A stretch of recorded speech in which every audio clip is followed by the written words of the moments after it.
from some anecdotal cases I've come across, I have realized that we have a long way to go as society in terms of catering, for instance, for the most vulnerable children.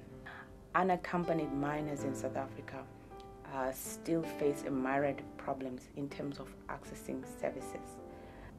In October 2011, we came across a 20-year-old who is a major but is a minor because he's still a student who attempted to renew her asylum seeker permit at the Home Affairs Office in Pretoria. Upon arriving there, she was arrested and taken to Lindela for deportation to the Democratic Republic of Congo. This was despite the fact that she's studying here and she had a pending appeal with the appeals board of the Standing Committee on Refugee Affairs. Such arbitrary actions violate the rights of a child to education, to family. Women are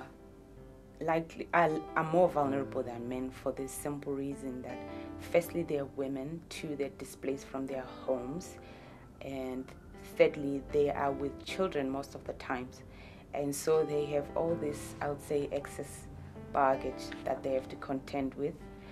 And so while a few shelters exist for them to stay there, some of these shelters specify that the women should only stay for 3 months and not longer. So 3 months for someone who is coming from as far as Somalia is not an adequate time to find alternative accommodation where they have to actually be financially responsible for the home. Because it is so difficult for women asylum seekers to get jobs that pay them a living wage, some of these women end up in downtown brothels and places where they sell their sexual services for money. I feel that a lot can be done by government to ensure that the integration of women in society, to ensure that they get decent jobs that they can be proud of, is not something that is not being something that is not being prioritized.